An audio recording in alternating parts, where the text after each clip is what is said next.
Students, hello class 10th। आज हम लोग आपका बायोलॉजी में control and coordination in humans में नेक्स्ट पॉइंट पढ़ने जा रहे हैं। जैसा कि हमने पिछले लेक्चर में पढ़ा था, लास्ट लेक्चर में पढ़ा था कि सेल बॉडी के बारे में पढ़ा था, न्यूरॉन्स के स्ट्रक्चर के बारे में पढ़ा था। फिर उसके बाद हमने पढ़ा था कि न्यूरॉन्स बेसिकली 3 टाइप से या फिर 3 पार्ट से मेनली क्या होती है, कंसिस्ट होती है, cell body, dendrites and axon. तो सेल बॉडी के बारे में या फिर जिसको हम सोमा भी बोलते हैं, पेरिकार्योन भी बोलते हैं, फिर साइटोन भी बोलते हैं, उसके बारे में हमने पढ़ लिया था। आज हम बात करते हैं डेंड्राइट्स के बारे में कि जो डेंड्राइट्स है वो नर्व इंपल्स को कंडक्ट कैसे करता है, उसके द्वारा नर्व इंपल्स है वो कंडक्ट कैसे होती है। अब हम उसके बारे में बात करते हैं। तो जो डेंड्राइट्स है वो मेनली क्या है, स्मॉल फाइबरस स्ट्रक्चर है, स्मॉल फाइबर्स में क्या है, बनी हुई है और मेनली सेल बॉडी से बाहर की साइड क्या हो रही है, प्रोजेक्ट हो रही है। बाहर की साइड, आउटसाइड क्या हुई है, ब्रांचेस लाइक स्ट्रक्चर में, स्मॉल फाइबरस लाइक स्ट्रक्चर में क्या हो रही है, निकली हुई है। आपको जैसे यहाँ पे दिखाई दे रहा होगा, ये क्या है, डेंड्राइट्स का स्ट्रक्चर है। अब हम बात करने वाले थे कि यहाँ पे जो नर्व इंपल्स है वो कैसे होता है, नर्व इंपल्स का कंडक्शन कैसे होता है। तो मेनली यहाँ पे नर्व इंपल्स का कंडक्शन कैसे होता है, ये जो यहाँ पे साइनेप्टिक नोब प्रेजेंट है, जैसे मैंने आपको बताया ये एक न्यूरॉन है, इसके आगे भी न्यूरॉन प्रेजेंट होगी और उन दोनों के बीच में कुछ गैप होगा। क्या होगा, कुछ गैप होगा। ठीक है, अब जैसे कि आपने इसका पूरा स्ट्रक्चर देख लिया, अब मैं आपको एक बेसिकली स्ट्रक्चर से समझाती हूँ। तो अगर हम बात करें अब कि न्यूरॉन्स कैसे अपना नर्व इंपल्स कंडक्ट करती है, तो ये मैंने बनाया एक न्यूरॉन का स्ट्रक्चर, रफली मैं आपको बता रही हूँ। ये क्या है, एक्सोन, ये डेंड्राइट्स, ये सेल बॉडी और ये इसमें बीच में न्यूक्लियस प्रेजेंट है, साइटोप्लाज्म। ठीक है, उसके बाद ये एक्सोन टर्मिनल्स और ये साइनेप्टिक नोड। तो ऐसे ही इससे पहले वाली न्यूरॉन्स के टर्मिनल पोर्शन पे क्या प्रेजेंट होंगे, एक्सोन टर्मिनल्स प्रेजेंट होंगे और यहाँ पे क्या प्रेजेंट होगा, साइनेप्टिक नोड प्रेजेंट होगा। तो इनके बीच में नर्व इंपल्स कैसे कंडक्ट होती है और कैसे डेंड्राइट्स उस नर्व इंपल्स को कंडक्ट करते हैं सेल बॉडी तक, फिर आगे एक्सोन में से ट्रांसफर होके फिर आगे कैसे ये कंडक्ट होती है। तो हम मेनली पढ़ेंगे इस रिएक्शन के बारे में, किस रिएक्शन के बारे में, इस रिएक्शन के बारे में। तो दो न्यूरॉन्स कभी भी एक साथ ज्वाइंट नहीं होती, उन दोनों के बीच में कुछ गैप प्रेजेंट जरूर होता है और उस गैप को हम टर्म देते हैं साइनेप्स। साइनेप्स, साइनेप्स क्या होता है, junction between the two neurons, junction between the two neurons are known as synapse. ये क्या होता है, mainly junction between two neurons, junction between two neurons, उसको हम क्या टर्म देते हैं, साइनेप्स, उसको हम क्या टर्म देते हैं, साइनेप्स। अब हम बात करते हैं नर्व इंपल्स की। तो जो इसका साइनेप्टिक नोब है, क्या है इसका साइनेप्टिक नोब, जैसे मैं इसका डायग्राम आपको नीचे बना के दिखाऊं, ये क्या प्रेजेंट है, इसका साइनेप्टिक नोब। ये इसका हो गया एक्सोन टर्मिनल, एक्सोन टर्मिनल। ठीक है, ये इसका हो गया साइनेप्टिक नोब, साइनेप्टिक नोब। अब इस साइनेप्टिक नोब में आपको दिख रहे होंगे मैंने कुछ डॉट डॉट बनाए, ये डॉट डॉट क्या है। ठीक है, अब साइनेप्टिक नोब में एक स्ट्रक्चर प्रेजेंट होता है जिसको हम बोलते हैं साइनेप्टिक वेसिकल, जिसको हम बोलते हैं साइनेप्टिक वेसिकल। ठीक है, इस साइनेप्टिक वेसिकल में कुछ फ्लूइड लाइक स्ट्रक्चर प्रेजेंट होता है, एक फ्लूइड प्रेजेंट होता है जिसको हम टर्म देते हैं न्यूरोट्रांसमीटर, जिसको हम टर्म देते हैं न्यूरोट्रांसमीटर, न्यूरोट्रांसमीटर। जो फ्लूइड प्रेजेंट है, जो इसमें जो लिक्विड प्रेजेंट है, उसको हमने टर्म दिया न्यूरोट्रांसमीटर। मेनली जो साइनेप्टिक नोब है वो ये है, ये स्ट्रक्चर है साइनेप्टिक नोब का। ठीक है, अब हम बात करते हैं इसकी रिएक्शन कैसे होती है। अब इसके मेनली मान लो जैसे कि ये क्या है, दूसरी एक न्यूरॉन है, उसके क्या आ रहे हैं, डेंड्राइट्स आ रहे हैं, यहाँ पे क्या आ रहे हैं, मेनली डेंड्राइट्स आ रहे हैं। ठीक है, ये अदर न्यूरॉन चली गई, आप नीचे अगर देखोगे तो ये एक अदर न्यूरॉन चली गई और ये इसके क्या है, डेंड्राइट्स है। ठीक है, तो एक बीच में गैप प्रेजेंट है जिसको हमने क्या नाम दिया, साइनेप्टिक क्लेफ्ट। इन दोनों के बीच में कुछ लिक्विड प्रेजेंट होता होता है। अब अपनी बॉडी में एक लिक्विड तो जरूर प्रेजेंट होता है, ठीक है। इन दोनों के बीच में जैसे यहाँ पे क्या प्रेजेंट होता है, कुछ लिक्विड प्रेजेंट होता है, जिनको हम टर्म देते हैं इसको हम टर्म देंगे साइनेप्टिक फ्लूइड। एक फ्लूइड लाइक स्ट्रक्चर प्रेजेंट है, एक लिक्विड प्रेजेंट है बीच में, या फिर उसी को हम नाम देंगे साइनेप्टिक क्लेफ्ट। इसको हम साइनेप्टिक क्लेफ्ट या साइनेप्टिक फ्लूइड भी बोल सकते हैं, ठीक है।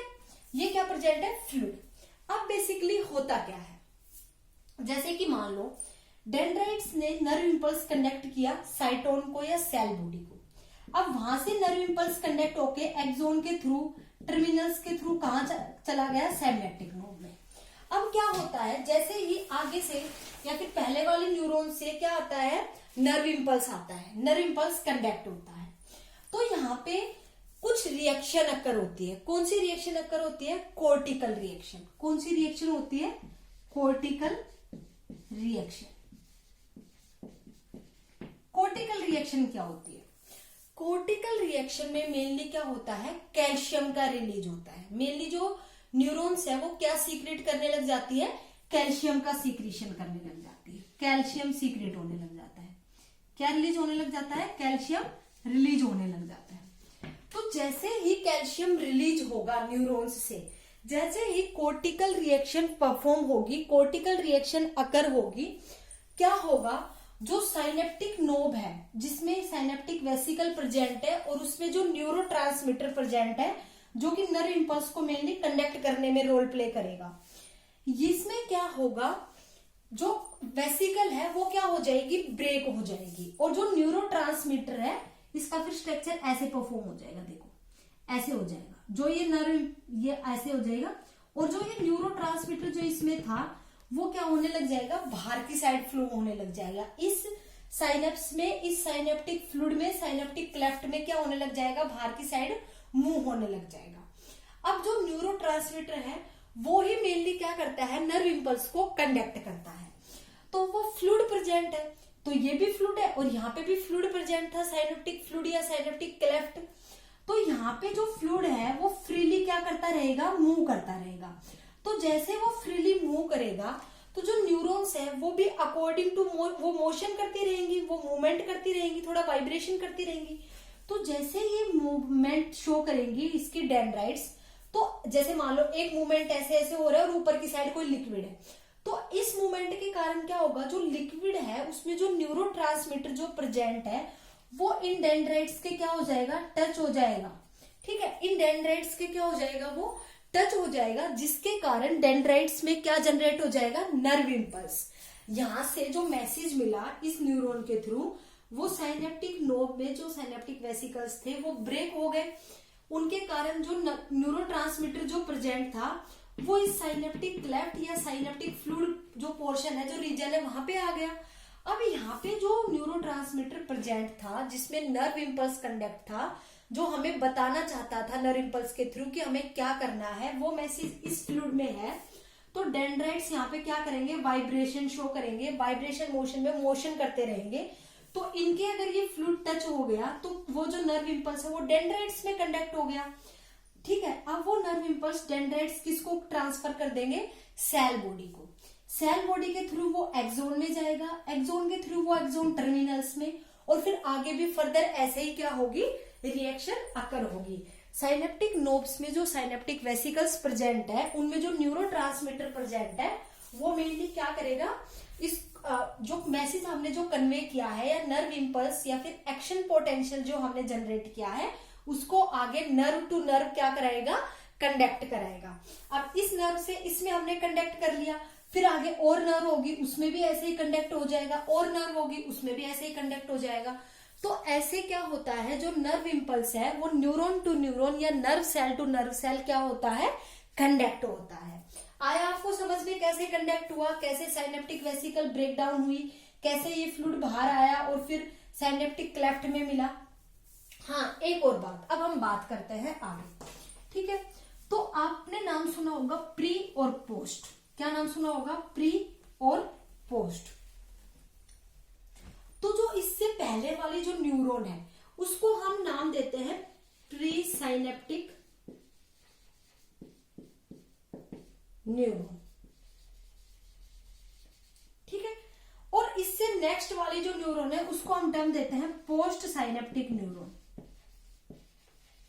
Synaptic neuron. ठीक है, इसलिए आप बोल सकते हैं synapse is the junction between pre synaptic neuron and post synaptic neuron. Synapse is the junction between pre synaptic neuron and post synaptic neuron. बीच में जो जंक्शन प्रेजेंट है उसको हम क्या बोलेंगे, साइनेप्स। और इस साइनेप्स में, इस पोर्शन में, जो साइनेप्स पोर्शन है, जो बीच का जंक्शन है, उसके बीच में जो फ्लूइड या जो लिक्विड लाइक सब्सटेंस प्रेजेंट है उसको हमने क्या टर्म दी, साइनेप्टिक फ्लूइड या फिर साइनेप्टिक क्लेफ्ट। क्या नाम दिया, साइनेप्टिक फ्लूइड या फिर साइनेप्टिक क्लेफ्ट। और इसको साइनेप्स हमने किसने बोला, junction between pre synaptic neurons and post synaptic neurons. आया बच्चों आपको इतना समझ में कि नर्व इंपल्स को हमने कैसे कंडक्ट कराया डेंड्राइट्स तक। तो डेंड्राइट्स का मेन फंक्शन क्या हुआ, नर्व इंपल्स को कंडक्ट कराना, कहां से कहां तक, मेनली एक न्यूरॉन से और उसकी जिस न्यूरॉन में वो प्रेजेंट है उसकी सेल बॉडी तक या उसकी सोमा तक उसको कंडक्ट कराना। तो डेंड्राइट्स का मेन फंक्शन क्या है, नर्व इंपल्स को कंडक्ट कराना सोमा तक या सेल बॉडी तक। ठीक है, तो हमने सोमा के बारे में पढ़ लिया, सेल बॉडी के बारे में मीन्स, और हमने डेंड्राइट्स के बारे में पढ़ लिया। अब हम थर्ड बात करते हैं एक्सोन के बारे में। थर्ड किसके बारे में बात करते हैं हम, एक्सोन के बारे में। तो अगर हमने स्ट्रक्चर देखा, ये मान लो डेंड्राइट्स, मैं एक रफली स्ट्रक्चर आपको बता रही हूँ। ठीक है, ये क्या हो गए, डेंड्राइट्स हो गए, यहां से ये निकला हुआ एक्सोन, और फिर ये टर्मिनल्स, ये साइनेप्टिक नोड। ठीक है, ये क्या है, अपना एक्सोन पोर्शन है। इस पे ये माइलिन शीथ प्रेजेंट है, माइलिन शीथ, माइलिन शीथ। और इसमें ये मेनली कौन सी सेल्स प्रेजेंट थी, Schwann cells, Schwann cells present है। बीच में क्या है, न्यूक्लियस। ये हमने नॉर्मली स्ट्रक्चर देख रहे हैं किसका, न्यूरॉन्स का। तो हम किसके बारे में पढ़ रहे हैं, एक्सोन के बारे में। तो एक्सोन क्या है, मेनली एक्सोन एक लॉन्ग फाइबर है। कैसा फाइबर है, मेनली लॉन्ग फाइबर, आपको दिख रहा होगा, लॉन्ग फाइबरस स्ट्रक्चर है, लॉन्ग फाइबरस स्ट्रक्चर है, जो मेनली किससे ड्राइव हो रहा है, सेल बॉडी से या फिर सोमा से। Structure derived from cell body too, derive from cell body. ठीक है, किससे ड्राइव हो रहा है, मेनली सेल बॉडी से। अब हम बात करें एक्सोन के फंक्शन की, कि एक्सोन का मेनली क्या फंक्शन है। तो एक्सोन का फंक्शन क्या है, नर्व इंपल्स को क्या करना, ट्रांसफर करना, नर्व इंपल्स को ट्रांसफर करना या नर्व इंपल्स को कंडक्ट करना। क्या करना, नर्व इंपल्स को कंडक्ट करना है, नर्व इंपल्स को ट्रांसफर करना। अब अगर हम बात करें सेल मेम्ब्रेन की, तो जैसे हमने न्यूरॉन के चारों तरफ जो सेल मेम्ब्रेन थी हमने उसको नाम दिया था न्यूरोलेमा। ऐसे ही एक्सोन के सराउंडिंग में जो सेल मेम्ब्रेन प्रेजेंट होती है उसको हम टर्म देते हैं एक्सोलेमा, एक्सोलेमा। ये क्या है, cell membrane, cell membrane of axon. Axon की जो सेल मेम्ब्रेन है, एक्सोन के सराउंडिंग में जो सेल मेम्ब्रेन है उसको हमने टर्म दी एक्सोलेमा। जैसे न्यूरॉन्स के सराउंडिंग में थी उसको हमने नाम दिया था न्यूरोलेमा, ऐसे एक्सोन के सराउंडिंग में जो सेल मेम्ब्रेन प्रेजेंट है हमने उसको क्या टर्म दी, एक्सोलेमा। ऐसे ही एक्सोन की जो साइटोप्लाज्म है उसको हम टर्म दे देंगे एक्सोप्लाज्म। एक्सोन के साइटोप्लाज्म को हम क्या टर्म दे देंगे, एक्सोप्लाज्म। एक्सोन के साइटोप्लाज्म को हम क्या टर्म दे देंगे, एक्सोप्लाज्म। ये हम किसके बारे में पढ़ रहे हैं, एक्सोन के बारे में। अब हम बात करें एक्सोन की, तो एक्सोन आगे जाके किसमें, ब्रांचेस में कन्वर्ट हो रहे हैं, ब्रांचेस में एंड हो रहे हैं, और उसको हमने क्या नाम टर्म दी थी, एक्सोन टर्मिनल्स। क्या नाम दिया था, एक्सोन टर्मिनल्स। अब एक्सोन टर्मिनल्स आगे जाके ब्लब लाइक स्ट्रक्चर में कन्वर्ट हो रहे हैं, एक bulb like structure, sac like structure में कन्वर्ट हो रहे हैं, जिनको हमने नाम दिया था साइनेप्टिक नोड, साइनेप्टिक नोड नाम दिया था। ठीक है, जो एक्सोन टर्मिनल्स है वो आगे जाके एक ब्लब लाइक स्ट्रक्चर, एक सैक लाइक स्ट्रक्चर में कन्वर्ट हो रहे हैं, जिसको हमने टर्म दी साइनेप्टिक नोड। क्या टर्म दी? साइनेप्टिक नोड, जिसके अंदर साइनेप्टिक वेसिकल्स प्रेजेंट थे और उनके अंदर कुछ केमिकल्स प्रेजेंट थे जिनको हमने टर्म दी थी न्यूरोट्रांसमीटर्स। कौन से प्रेजेंट थे? Mainly neurotransmitter. अब हम बात करें एक्सोन के बारे में आगे फर्दर, तो एक्सोन को सेल बॉडी को जो मेनली यहाँ पे ज्वाइंट कर रहा है, जो ज्वाइंट कर रहा है उस पोर्शन को हमने क्या बोला था? एक्सोन हिलोक। हमने क्या टर्म दी थी उसको? एक्सोन हिलोक। ठीक है, ये हमने टर्म दी थी एक्सोन हिलोक, जो एक्सोन को और सेल बॉडी के इस पोर्शन को क्या कर रहा था? यहाँ पे मेनली ज्वाइंट कर रहा था। ये हम किसके बारे में पढ़ रहे हैं? एक्सोन के बारे में। अब अगर मैं बात करूं आगे एक्सोन के बारे में फर्दर, तो एक्सोन पे कुछ सेल्स प्रेजेंट होती है जिनका नाम हमने बताया स्वान सेल्स। क्या नाम बताया? स्वान सेल्स, जो मेनली क्या करती है? एक प्रोटेक्टिव कवरिंग, एक प्रोटेक्टिव सीथ प्रोड्यूस करती है एक्सोन के चारों तरफ, और उस कवरिंग को, उस सीथ को हमने क्या टर्म दी? Myelin sheath. तो माइलिन सीथ मेनली न्यूरॉन्स के प्रोटेक्शन में हेल्प करती है। किस में हेल्प करती है? मेनली प्रोटेक्शन में, कोई भी शॉक वगैरह ना लगे उस प्रोटेक्शन में हेल्प करती है। और माइलिन सीथ जहां पे प्रेजेंट नहीं है उस पोर्शन को हमने क्या बोला? Nodes of Ranvier. Nodes of Ranvier, जहां पे माइलिन सीथ क्या है? अब्सेंट है, मतलब अनमाइलिनेटेड एरिया को, अनमाइलिनेटेड जो पोर्शन है उसको हमने क्या टर्म दिया? Nodes of Ranvier. Nodes of Ranvier हमने क्या, किसको टर्म दिया? जहां पे माइलिन सीथ अब्सेंट है, जहां पे माइलिन सीथ प्रेजेंट नहीं है, मतलब इस पोर्शन को हमने क्या बोला है? Nodes of Ranvier. क्या, जहां पे स्वान सेल्स अब्सेंट है, इस पोर्शन को, जहां पे माइलिन सीथ अब्सेंट है उस पोर्शन को हमने क्या बोला? नोड्स ऑफ रनवियर, मतलब अनमाइलिनेटेड पोर्शन जहां पे माइलिन सीथ अब्सेंट है। अब माइलिन सीथ का काम क्या है? प्रोटेक्शन का। किसका काम है? प्रोटेक्शन का। ये इंसुलेटिंग सीथ होती है। कैसी सीथ होती है? Insulating sheath.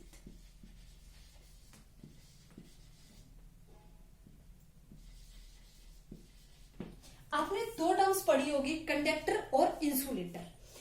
कंडक्टर वो होते हैं जो किसी भी नर्व, मतलब किसी भी इंपल्स को, किसी भी इलेक्ट्रिकल इंपल्स को ट्रांसफर करते हैं, सप्लाई करते हैं, कंडक्ट करके रखते हैं।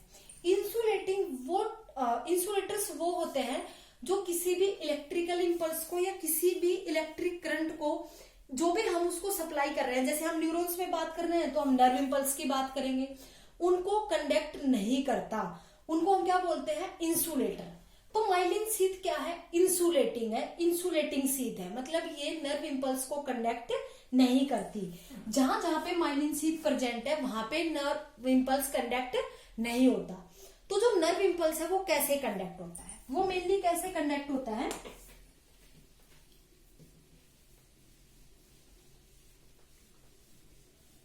जैसे कि मैं आपको सिर्फ एक्सोन का स्ट्रक्चर बता रही हूं। जैसे मान लो ये है एक्सोन, इसके आगे उस साइड एक्सोन टर्मिनल्स और इस साइड सेल बॉडी। अब यहाँ पे क्या प्रेजेंट है? माइलिन सीथ प्रेजेंट है।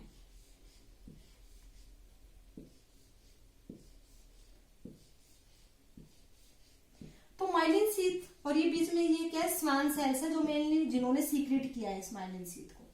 तो माइलिन सीथ क्या है? जो माइलिन सीथ है वो एक इंसुलेटिंग सीथ है। कौन सी सीथ है? इंसुलेटिंग सीथ है। ठीक है, इंसुलेटिंग सीथ है। तो अगर हम बात करें माइलिन सीथ की, तो जो इसमें नर्व इंपल्स जो कंडक्ट हो रहा है वो कैसे कंडक्ट होगा?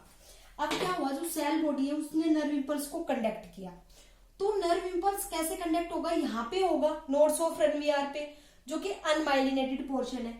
फिर यहां से यहाँ पे होगा, फिर यहां से यहाँ पे होगा, फिर यहां से यहाँ पे होगा, फिर यहां से यहाँ पे होगा, फिर नर्व एक्सोन टर्मिनल के थ्रू जो साइनेप्टिक नोड्स है वहां तक जाके आगे कोर्टिकल रिएक्शन अकर करके नेक्स्ट न्यूरॉन में कन्वर्ट हो जाएगा। तो जो नर्व इंपल्स का जो कंडक्शन होता है, नर्व इंपल्स जो कंडक्ट करती है न्यूरॉन्स में, वो कैसे कंडक्ट करती है? मेनली जंपिंग मूवमेंट में। जंपिंग मूवमेंट में क्या करती है? मेनली शो करती है कंडक्शन, जंपिंग मूवमेंट में।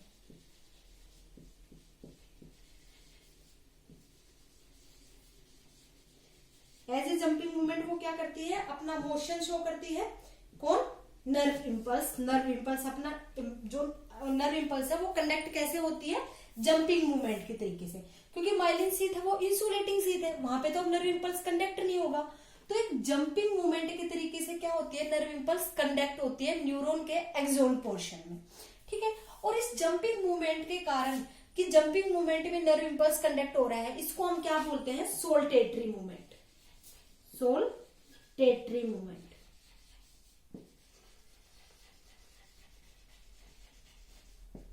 नर्व इम्पल्स का वो मूवमेंट जो जंपिंग के थ्रू हो रहा है, मतलब एज ए जंपिंग हो रहा है, तो उस मूवमेंट को हम क्या टर्म देते हैं, सोल्टेटरी मूवमेंट। क्या टर्म देते हैं उसको हम, सोल्टेटरी मूवमेंट। कि जो एक्सोन पोर्शन है और इसकी जो नोड्स ऑफ रनवियर है, वहां पे जंपिंग लाइक मूवमेंट में क्या हो रहा है, नर्व इम्पल्स का कंडक्शन हो रहा है, नर्व इम्पल्स ट्रांसमिट हो रही है एक न्यूरॉन से दूसरे न्यूरॉन में, ठीक है।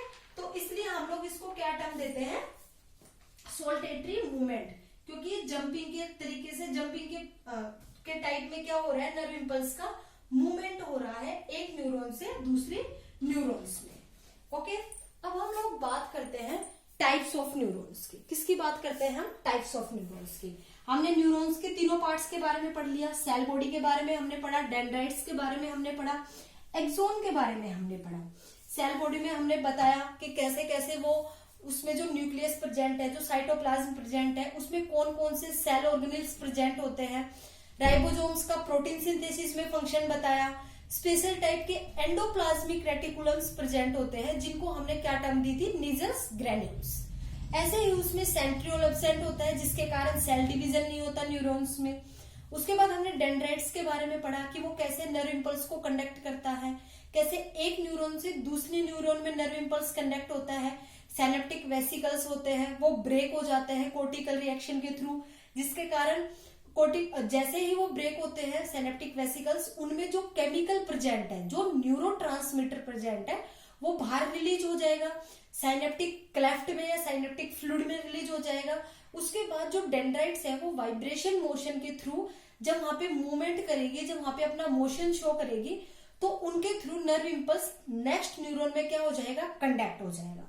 फिर उसके बाद हमने एक्सोन्स के बारे में पढ़ा कि एक्सोन्स एक लॉन्ग फाइब्रस है, वो कैसे नर्व इम्पल्स को कंडक्ट करता है अपने में से एज ए जंपिंग मूवमेंट, जिसको हमने सोल्टेटरी मूवमेंट बोला।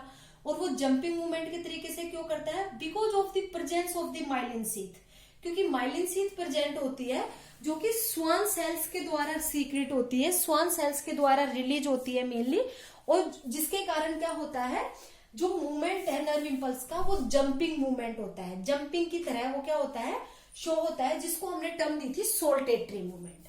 अब हम बात करते हैं टाइप्स ऑफ न्यूरॉन्स की।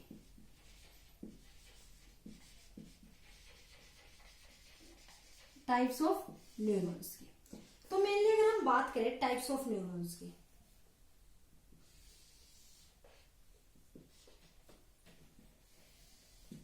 तो मेनली 3 टाइप की न्यूरॉन्स आप पढ़ोगे, ठीक है। First is the unipolar, second is the bipolar, third is the multipolar. पहली है यूनिपोलर न्यूरॉन्स, सेकंड है bipolar neurons and third is the multipolar neurons. आपने क्या पढ़ा, यूनिपोलर न्यूरॉन्स, बाइपोलर न्यूरॉन्स और मल्टीपोलर न्यूरॉन्स। अब हम बात करते हैं कि यूनिपोलर न्यूरॉन्स कौन सी होती है, बाइपोलर कौन सी होती है और मल्टीपोलर कौन सी होती है। तो मेनली यूनिपोलर न्यूरॉन्स कौन सी न्यूरॉन्स होती है, यूनिपोलर न्यूरॉन्स मेनली वो न्यूरॉन्स होती है जिनमें जो एक्सोन है, जो एक्सोन जो पोर्शन है वो तो क्या रहेगा, सिंगल रहेगा। एक्सोन जो है वो कैसा प्रेजेंट रहेगा, सिंगल एक्सोन प्रेजेंट रहेगा। कैसा एक्सोन रहेगा, only one axon present is present, उसको हम क्या बोलेंगे, यूनिपोलर। अब यूनिपोलर का अगर मैं एग्जांपल दूं कि यूनिपोलर न्यूरॉन्स मेनली कहां पाई जाती है, किस किस में पाई जाती है, तो unipolar neurons mainly embryonic stage में देखने को मिलती है। जब बेबी ड्यूरिंग द जब गेस्टेशन पीरियड चल रहा होता है, गेस्टेशन पीरियड का मतलब है जब प्रेगनेंसी पीरियड चल रहा होता है, जब बच्चा मदर के पेट में होता है, ठीक है, उस टाइम पे क्या होता है, एम्ब्रियोनिक स्टेज बोलते हैं उसको। एम्ब्रियो है वो एम्ब्रियोनिक स्टेज है, तो उस टाइम पे जो न्यूरॉन्स पाई जाती है बेबी में वो कौन सी होती है, यूनिपोलर न्यूरॉन्स। तो मेनली इसका एग्जांपल क्या आएगा, एम्ब्रियोनिक स्टेज। एम्ब्रियोनिक स्टेज के टाइम पे जो न्यूरॉन्स होती है वो न्यूरॉन्स कौन सी होती है, मेनली यूनिपोलर न्यूरॉन्स। अब हम बात करते हैं बाइपोलर न्यूरॉन्स की। तो बाइपोलर न्यूरॉन्स की अगर मैं बात करूं तो बाइपोलर न्यूरॉन्स में मेनली क्या होता है, एक ही तो एक्सोन प्रेजेंट होता है और एक ही डेंड्राइट प्रेजेंट होता है। ठीक है, इसका अगर मैं एग्जांपल लूं कि ये मेनली कहां पाई जाती है, तो ये पाई जाती है रेटिना ऑफ आईज। आईज का जो रेटिना पोर्शन है, जैसे कॉर्निया, रेटिना आपने सुना होगा, तो रेटिना जो पोर्शन है आईज का, ये मेनली वहां पे क्या होती है, पाई जाती है। और उसके अलावा इनर ईयर में पाई जाती है। ठीक है, उसके बाद अगर हम बात करें मल्टीपोलर की, कि मल्टीपोलर न्यूरॉन्स मेनली कौन सी होती है, तो जो हम पढ़ते हैं, जिसका मैंने अभी आपको स्ट्रक्चर बताया था न्यूरॉन के बारे में, वो किसका स्ट्रक्चर था, मल्टीपोलर न्यूरॉन्स का, जिसमें मेनली क्या होता है, एक तो एक्सोन होता है प्लस सेवरल डेंड्राइट्स, मतलब बहुत सारे क्या थे, डेंड्राइट्स थे। वो किसका एग्जाम्पल था, मल्टीपोलर न्यूरॉन्स का। ठीक है, जो मैंने आपको अभी जो स्ट्रक्चर बताया था न्यूरॉन्स का, वो मेनली कौन से टाइप की न्यूरॉन थी, मल्टीपोलर टाइप की न्यूरॉन्स थी। कौन से टाइप की न्यूरॉन्स थी, मल्टीपोलर टाइप की न्यूरॉन्स थी। अब अगर मैं बात करूं कि मल्टीपोलर टाइप की न्यूरॉन्स का अगर मैं एग्जांपल लूं, तो मेनली कहां कहां पे पाई जाती है, ये ब्रेन में, स्पाइनल कॉर्ड में। ऐसा क्यों होता है, हम उसकी बात करते हैं। एम्ब्रियोनिक स्टेज में यूनिपोलर क्यों, सिंगल एक्सोन प्रेजेंट है। ठीक है, मान लिया, अब इसको नर्व इंपल्स क्या करना है, कंडक्ट करना है। ठीक है, तो एम्ब्रियोनिक स्टेज में इतने नर्व इंपल्स को कंडक्ट करने की जरूरत नहीं पड़ती। वो क्या किसी स्टिमुलस को टच कर रहा है, किसी जैसे कि कोई टेम्परेचर के अकॉर्डिंग क्या मुंह में अपना वो शो कर रहा है, या फिर किसी पीएच को वहां पे टॉलरेट कर रहा है, नो। एम्ब्रियोनिक स्टेज में कोई भी ऐसा स्टिमुलस नहीं है जो एम्ब्रियो क्या कर सके, उसको फील कर सके, इसलिए सिंगल एक्सोन से ही क्या हो जाता है, उसमें नर्व इंपल्स का कंडक्शन हो जाता है। बाइपोलर, रेटिना ऑफ आईज में मान लो एक एक्सोन है, एक डेंड्राइट है इनर ईयर में। अब अपना इनर ईयर वगैरह है, ठीक है, उनमें ज्यादा नर्व इंपल्स की कंडक्शन की जरूरत नहीं होती। अब रेटिना ऑफ आईज है, आपको जो दिख रहा है वो दिख रहा है, उसमें क्या आपको ज्यादा नर्व इंपल्स की जरूरत होगी, नो। उसके बाद मल्टीपोलर, जैसे ब्रेन और स्पाइनल कोड, जहां तक अपना मैसेज मेनली कन्वे होता है, जहां पे जो हम इंफॉर्मेशन को कन्वे कर रहे हैं वो कन्वे होती है और उसके अकॉर्डिंग हम रिस्पॉन्स करते हैं, रिएक्ट करते हैं, तो वहां पे क्या प्रेजेंट है, मल्टीपोलर, जहां पे बहुत सारे टाइप के डेंड्राइट्स पर, बहुत सारे क्या है, डेंड्राइट्स प्रेजेंट है। तो जब ज्यादा डेंड्राइट्स है तो नर्व इंपल्स को भी ज्यादा कंडक्ट करेंगे और आगे मूव कराएंगे। तो मल्टीपोलर न्यूरॉन्स मेनली कहां पाई जाती है, ब्रेन में और स्पाइनल कॉर्ड में। ये हमने पढ़े न्यूरॉन्स के टाइप्स। ठीक है, तो ये तो न्यूरॉन्स के टाइप किसके बेसिस पे थे, presence of axon and dendrites, axon और डेंड्राइट्स के बेसिस पे न्यूरॉन्स के टाइप्स थे। ठीक है, अब हम बात करते हैं कुछ अदर स्टिमुलस की या सिग्नल्स की। अब हम लोगों ने बात कर ली control and coordination in human beings में। अब जैसे प्लांट्स थे, प्लांट्स में ना ही तो नर्वस सिस्टम होता, ना ही मस्कुलर सिस्टम होता, ना ही कोई एंडोक्राइन सिस्टम होता, लेकिन फिर भी वो फाइटो हॉर्मोन्स के थ्रू क्या कर रहे थे, अपना मूवमेंट शो कर रहे थे। लेकिन ह्यूमंस में या ह्यूमन बीइंग्स में मेनली कंट्रोल और कोऑर्डिनेशन में कौन रोल प्ले कर रहा है, नर्वस सिस्टम और एंडोक्राइन सिस्टम। नर्वस सिस्टम जिसमें न्यूरॉन्स के बारे में हमने पढ़ा। ठीक है, अब हम लोग बात करते हैं कि जैसे कि प्लांट्स में कोई सेंस ऑर्गन्स भी नहीं होते, जैसे 5 टाइप के सेंस ऑर्गन्स होते हैं, आप सबको पता है। तो वो 5 टाइप के सेंस ऑर्गन्स प्लांट में क्या रहते हैं, एब्सेंट रहते हैं। आई, ईयर, नोज, टंग क्या कोई प्रेजेंट होती है, नो। लेकिन फिर भी वो इन्वायरमेंट में हुए चेंज को अब मतलब फील मतलब करके और उसके अकॉर्डिंग क्या करते हैं, रिस्पॉन्स करते हैं। उस स्टिमुलस को अपने अंदर फील करके उसके अकॉर्डिंग क्या कर रहे हैं, वो लोग अपने उसके अकॉर्डिंग रिएक्शन कर रहे हैं, उसके अकॉर्डिंग रिएक्ट कर रहे हैं, रिस्पॉन्ड कर रहे हैं। लेकिन ह्यूमंस में क्या होते हैं, सेंस ऑर्गन्स प्रेजेंट होते हैं। ह्यूमन बीइंग्स में मेनली क्या होते हैं, सेंस ऑर्गन्स प्रेजेंट होते हैं।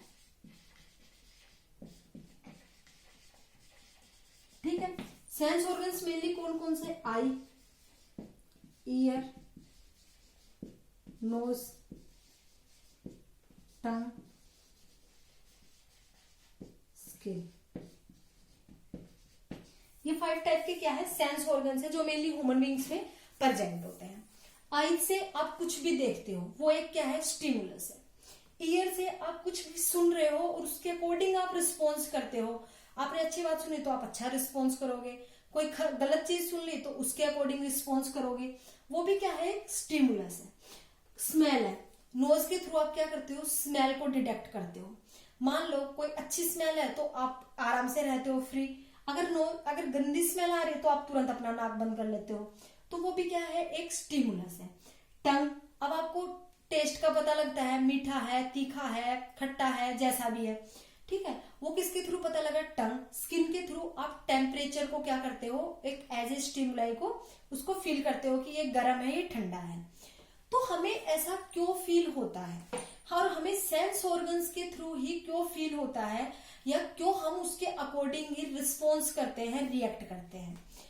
अपने सेंस ऑर्गन्स पे कुछ रिसेप्टर्स प्रेजेंट होते हैं। क्या प्रेजेंट होते हैं? कुछ रिसेप्टर्स प्रेजेंट होते हैं। अलग अलग सेंस ऑर्गन पे अलग अलग टाइप का रिसेप्टर प्रेजेंट होता है, जो बाहर इन्वायरमेंट में हुए चेंज को अपने अंदर मतलब उस चीज को अपने अंदर क्या लेता है? मतलब एज ए मैसेज लेता है और उसके अकॉर्डिंग हमें क्या कराता है? रिस्पॉन्स कराता है।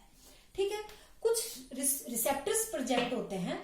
रिसेप्टर्स बाहर हुए स्टिमुलस के अकॉर्डिंग हमें क्या कराते हैं? रिस्पॉन्स कराते हैं। तो वो रिसेप्टर्स कौन कौन से हैं? जैसे अगर मैं बात करूं आई की, तो आई पे जो रिसेप्टर्स प्रेजेंट होते हैं उनको हम बोलते हैं फोटो रिसेप्टर्स। ईयर पे जो रिसेप्टर्स प्रेजेंट होते हैं उनको हम बोलते हैं फोनो रिसेप्टर्स। ठीक है, नोज पे जो रिसेप्टर्स प्रेजेंट होते हैं मेनली जो स्मेल के लिए होते हैं। ठीक है, तो नोज पे जो रिसेप्टर्स प्रेजेंट होते हैं मेनली उसको हम लोग बोलते हैं ओल्फैक्टरी रिसेप्टर्स। क्या बोलते हैं हम? Olfactory receptors. टंग के ऊपर जो रिसेप्टर्स प्रेजेंट है उसको हम बोलेंगे गस्टेटरी रिसेप्टर्स। स्किन पे जो रिसेप्टर्स प्रेजेंट है उसको हम बोलेंगे थर्मो रिसेप्टर्स। ठीक है, अब ये जो रिसेप्टर्स है ये अलग अलग स्टिमुलस को क्या करते हैं? मेनली डिटेक्ट करने का काम करते हैं। आईज है, अब आईज है, मान लो आप उससे मेनली क्या डिटेक्ट कर सकते हो? आप उससे मेनली बाहर क्या देख सकते हो? जैसे लाइट को देख लिया मान लो, तो ये मेनली किसको डिटेक्ट करती है? लाइट को। ठीक है, ईयर है, वो मेनली किसको डिटेक्ट करता है? जैसे कोई भी आवाज आई, कोई भी साउंड आई, उसको डिटेक्ट करता है। ठीक है, अब हम बात करें नोज की। नोज पे जो ओल्फैक्टरी रिसेप्टर्स है वो मेनली किसको डिटेक्ट करेंगे? स्मेल को, कि स्मेल आ रही है, वो अच्छी है, बुरी है, जैसी भी है। टंग पे जो गस्टेटरी रिसेप्टर्स है वो मेनली किसको डिटेक्ट करने का काम करेंगे? टेस्ट को। ठीक है, ऐसे ही स्किन पे जो थर्मो रिसेप्टर्स है वो मेनली किसको डिटेक्ट करने का काम करेंगे? टेम्परेचर को। ठीक है, तो ये कुछ अपने पास जो 5 टाइप के जो सेंस ऑर्गन्स है, 5 सेंस ऑर्गन्स, इनपे क्या होते हैं? कुछ रिसेप्टर्स प्रेजेंट होते हैं जो अलग अलग स्टिमुलस को डिटेक्ट करते हैं और उसके अकॉर्डिंग हमें मैसेज कन्वे होता है। उसके अकॉर्डिंग अपने अंदर नर्व इंपल्स जनरेट होती है और उसके अकॉर्डिंग हम क्या करते हैं? रिस्पॉन्स करते हैं, रिएक्ट करते हैं। तो उसमें मेनली किसका रोल होता है? सेंस ऑर्गन्स का। और उसके बाद और मेनली उसको कौन कराता है control and coordination? Nervous system and endocrine system. तो नर्वस सिस्टम में हम लोगों ने न्यूरॉन्स के बारे में पढ़ लिया। अब हम आगे पढ़ेंगे नर्वस सिस्टम के टाइप्स के बारे में। कितने टाइप्स का होता है, कौन कौन से टाइप मेनली किस में रोल प्ले करता है। तो बच्चों आज के लिए इतना ही। प्यारे बच्चों, थैंक यू।